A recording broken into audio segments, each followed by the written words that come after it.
Bismillahirrahmanirrahim. Assalamualaikum warahmatullahi wabarakatuh. Expo Produk Perkayuan Negara Brunei Darussalam memberi pendekatan kepada orang ramai mengenai produk perkayuan tempatan berkualiti tinggi. Perasmian Expo sempena Hari Hutan Antarabangsa berlangsung di Pusat Membeli Belah One City, Kampung Sungai Hancing.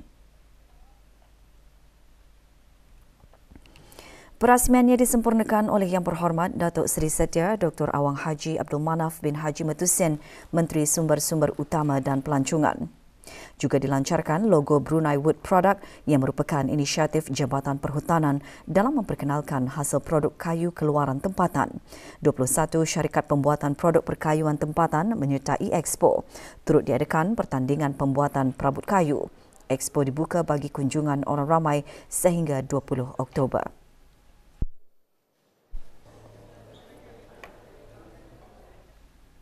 Sebagai lanjutan dari siri lawatan yang diatur oleh Jabatan Kemajuan Pelancongan Kementerian Sumber-Sumber Utama dan Pelancongan, kemarin Yang Berhormat Ahli-Ahli Majlis Mesyuarat Negara membuat lawatan ke beberapa lokasi pelancongan di daerah Tutong.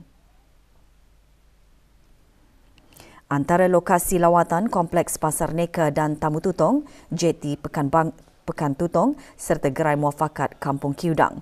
Lawatan merupakan siri kedua bagi menyampaikan misi mengangkat negara Brunei Darussalam sebagai destinasi pelancongan utama yang memelihara warisan budaya dan semula jadi selaras dengan prinsip kelestarian di samping membudayakan sektor pelancongan yang menyumbang secara signifikan kepada pembangunan sosio-ekonomi negara.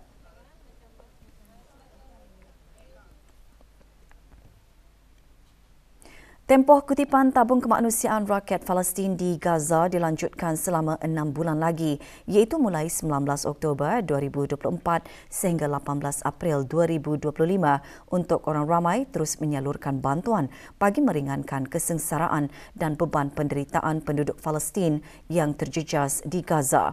Pelanjutan tersebut adalah pada menjunjung titah perkenan ke bawah Duli Yang Maha Mulia Paduka Seri Baginda Sultan dan Yang di-Pertuan Negara Brunei Darussalam. Pelanjutan termasuk melalui platform kutipan yang tersedia iaitu kutipan melalui SMS Brunei Prihatin yang dikendalikan oleh Data Stream Digital DST Sendirian Berhad, Progresif Sendirian Berhad dan Imagine Sendirian Berhad. Penyediaan tabung-tabung derma di masjid-masjid, surau-surau dan balai-balai ibadat di seluruh negara, bangunan-bangunan awam, gedung-gedung perniagaan serta bank-bank dengan kerjasama Persatuan Bank-Bank dan penganjuran aktiviti-aktiviti amal bagi tujuan kutipan derma tersebut. Kutipan keseluruhan dana setakat kemarin sebanyak lebih RM4,700,000.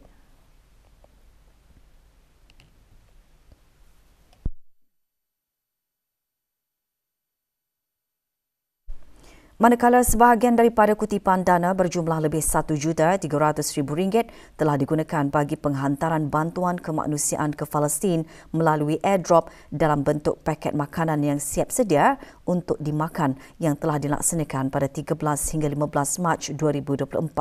Oleh itu, baki tabung setakat 17 Oktober 2024 adalah berjumlah lebih RM3,300,000.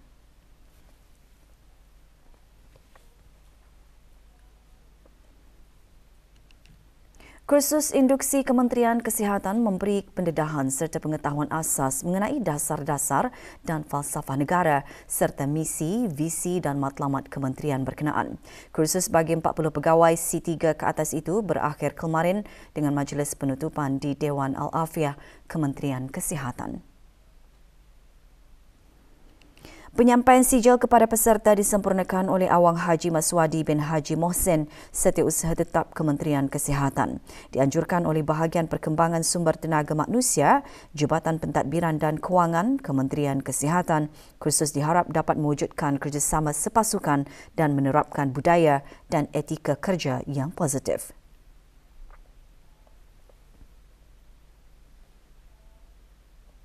Sempena Majlis Convocation Politeknik Brunei ke-10, kemarin diadakan Majlis Khatam Al-Quran. Majlis berlangsung di Masjid Universiti Brunei Darussalam.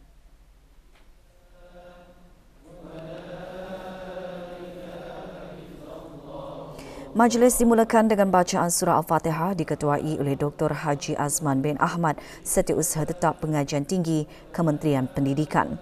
722 bakal graduan Politeknik Brunei menyertai majlis tersebut. Majlis Convocation Politeknik Brunei ke-10 akan diadakan pada 24 Oktober ini di Pusat Persidangan Antarabangsa Berakas.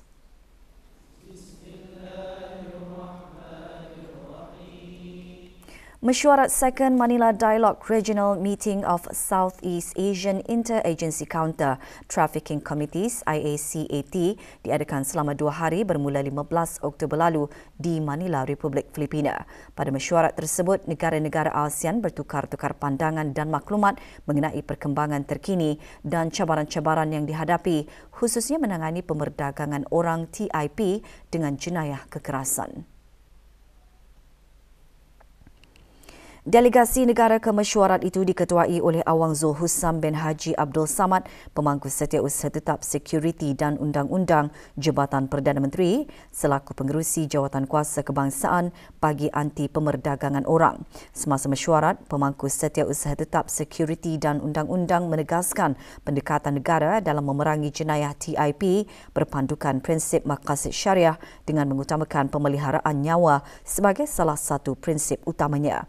Selain itu, pendekatan kerajaan ke bawah Duli Yang Maha Mulia melalui whole of government yang bersistematik adalah untuk memastikan agar semua orang yang berada di negara ini tanpa mengira warga negara adalah terpelihara daripada ancaman jenayah tersebut.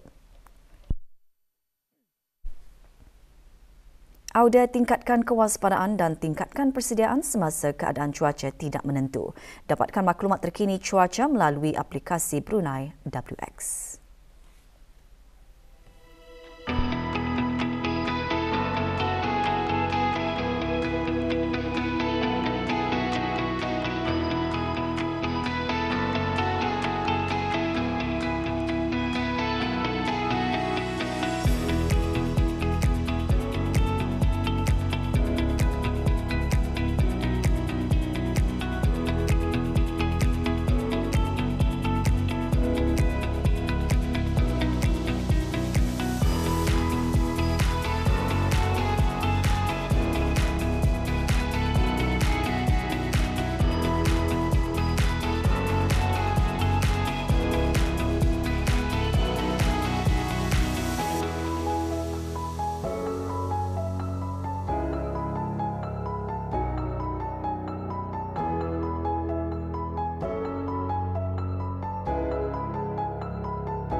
Selaras dengan wawasan Brunei 2035, keselamatan penggunaan elektrik penting dengan matlamat mengurangkan jumlah kematian berkaitan kerja kepada sifar.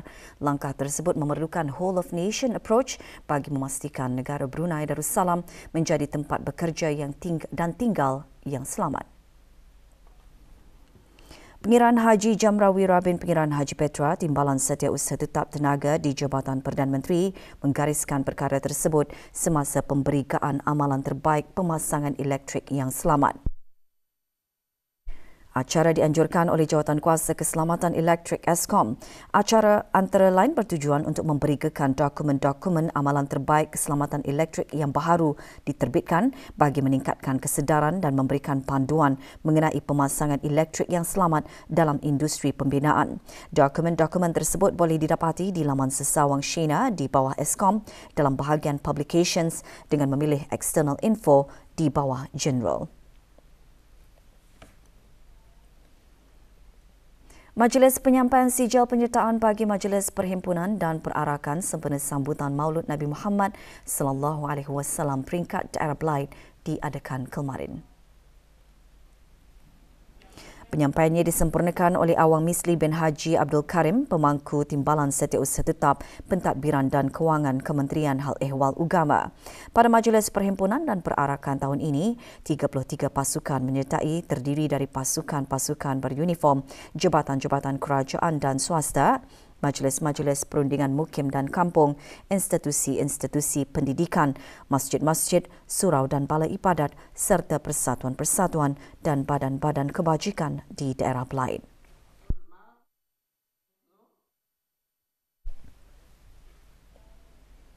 Pusat Kegiatan Warga Emas PKWE Daerah Temburong kemarin mengadakan majlis doa kesyukuran dan penyampaian sijil bagi meraihkan kemenangan Awang Haji Saifuzam bin Haji Apong dalam musabaqah tilawatil Al-Quran PKWE. Majlis berlangsung di bangunan Kompleks Utama Bumi Putra, Pekan Pangar. Hadir Awang Amirul Syukri bin Haji Hebneh, pemangku pengarah Jabatan Pembangunan Masyarakat.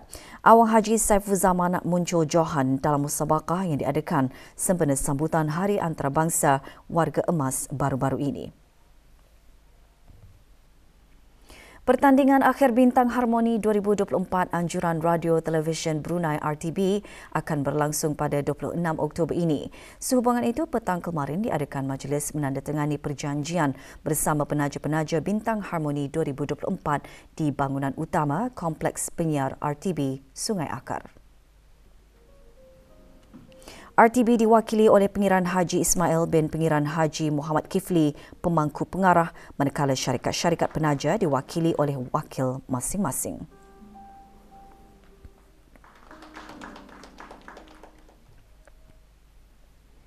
Sesi pembentangan kertas kerja Maharajan Kaligrafi Islam Antarabangsa diteruskan kemarin dengan sesi mendengarkan pembentangan daripada para pakar penulis seni khat tempatan dan antarabangsa di Pusat Persidangan Antarabangsa Brakas. 3 kertas kerja dibentangkan masing-masing bertajuk Kaligrafi Islam di Masjid Ikon Negara Brunei Darussalam, peranannya dalam penyebaran syiar Islam, metod pengajaran seni kaligrafi yang efektif dan strategi, catatan pengalaman belajar mengajar di Lemka Indonesia dan Hamidis Methodology in the Study and Teaching of Calligraphy through the System of Traditional Licenses and Chain of Transmission and its spread across the world.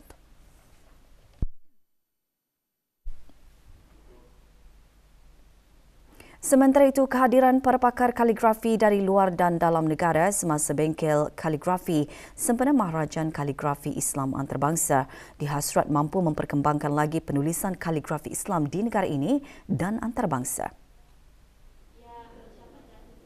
Bengkel dikendalikan oleh Mr. Said Ahmed Dapela dari Republik Turki dan Mr. Didin Sirajuddin dari Republik Indonesia yang membuka ruang untuk berkongsi pandangan dan memberi tunjuk ajar dalam mengembangkan ilmu seni khat atau kaligrafi Islam kepada pencintanya dan orang awam.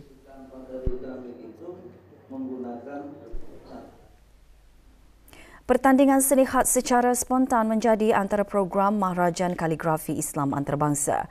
Lebih 40 peserta menyertai pertandingan yang berlangsung di Pusat Persidangan Antarabangsa Brakas. Pertandingan dianjurkan oleh Pusat Pengajian Kesenian dan Kaligrafi Islam Yayasan Sultan Haji Hassan Al-Bolkiah.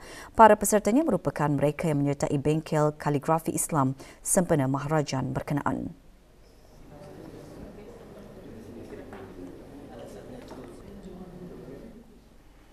Sebuah video yang dimuat naik di aplikasi media sosial TikTok menyebabkan seorang warga Thailand berusia 23 tahun dibawa ke Mahkamah Magistrate. Sumaiyah Daraso didakwa melakukan kesalahan mengganggu ketenteraman awam dengan mendatangkan kegusaran kepada pelajar dan kaki tangan sebuah sekolah. Yang merupakan satu kesalahan di bawah Seksyen 268 Kanun Keseksaan Penggal 22 dan boleh dikenakan denda. Pada 11 Oktober lalu, Sumaiyah berada di perkarangan sekolah untuk menemani seorang rakan keluarga menjemput anaknya dari sekolah. Semasa menunggu, Sumaiyah merakam video pelajar meninggalkan sekolah tersebut. 3 hari kemudian, dia memuat naik video itu ke akaun TikToknya yang dipadankan dengan audio latar belakang pilihan dan menyatakannya dengan nama pelajar. Video tersebut mendedahkan wajah pelajar dan kenderaan yang digunakan. Dia kemudiannya memadam video berkenaan daripada akaun TikToknya tetapi memandangkan akaun itu terbuka. Video tersebut telah dimuat turun oleh pengguna TikTok lain dan dimuat naik semula ke pelbagai akaun TikTok yang menyebabkan video itu menjadi tular. Perkara itu telah dilaporkan kepada pasukan polis Diraja Brunei untuk siasatan. Timbalan Pendakwa Raya Siti Khalilah Haji Husin dan Nuruzana Haji Adnan hadir bagi pendakwa raya. Pendakwaan menekankan bahawa sekolah harus diberi jaminan dan ketenangan bahawa pendedahan nama pelajar tidak akan dikompromi apabila mereka meneruskan aktiviti harian mereka di sekolah. Hukuman yang dijatuhkan seharusnya memberi mesej kepada masyarakat umum bahawa sikap tidak memperdulikan keselamatan dan privasi pelajar dan kaki tangan di kawasan sekolah tidak akan dipandang ringan. Defendant mengaku bersalah di hadapan Magistrate Hajah Nur Mazdina binti Haji Muhammad Maskop dan dijatuhkan hukuman denda RM1,000 atau 1 bulan penjara. Akibat memiliki 6 karton dan 19 batang rokok pelbagai jenama, seorang lelaki penduduk tetap didenda RM5,000 atau 5 bulan penjara jika gagal membayar denda tersebut. Chong Jeh Chow didapati melakukan kesalahan tersebut pada 6 April tahun lalu di pos kawalan Sungai Tujuh, Kuala Belait. Tertuduh mengaku bersalah dan semua barang terlibat dirampas untuk dimusnahkan. Seorang lelaki penduduk tetap berumur 34 tahun ditahan semasa pemantauan dan pemeriksaan pegawai-pegawai Jabatan Kastam dan Eksais Diraja JKED di pos kawalan Sungai Tujuh atas percubaan menyelundup barang-barang tegahan. Barang-barang tegahan yang dirampas adalah 150 karton rokok, 948 tin minuman keras dan sebuah kenderaan yang digunakan membawa barang-barang tegahan tersebut. Pada hari yang sama, 2 lelaki masing-masing warga tempatan berumur 25 tahun dan warga negara asing berumur 34 tahun ditahan semasa operasi gerakan di kawasan Kampung Pintu Malim. Barang-barang tegahan yang dirampas adalah 1 bungkusan mengandungi bahan yang disyaki dadah yang terkawal, 1,724 karton rokok dan 2 buah kenderaan yang digunakan membawa barang-barang tegahan tersebut. Kesemua barang terbabit dirampas dan individu-individu terlibat dibawa ke Pejabat Penguat Kekuasaan Undang-Undang untuk siasatan lanjut. Manakala bungkusan yang disyaki dadah terkawal diserahkan kepada pihak Biro Kawalan Narkotik untuk siasatan dan tindakan lanjut. Separuh jalan di Jejambat Meragang Lebuh Raya Muara Tutung akan ditutup sementara selama sebulan mulai hari ini. Jabatan Kerja Raya memaklumkan penutupan bermula pukul 8.30 pagi hingga 5 petang itu adalah disebabkan oleh kerja-kerja penyelenggaraan di Jejambat berkenaan. Pengguna jalan berkenaan dinasihatkan untuk sentiasa berhati-hati dan mematuhi papan tanda arahan jalan raya serta had kelajuan yang telah ditetapkan. Sukan. Pasukan Brunei DPMM FC meneruskan saingan bola sepak Liga Perdana Singapura malam ini menentang Young Lions. Perlawanan diadakan di Stadium Negara khas Nalbokia, Brakas.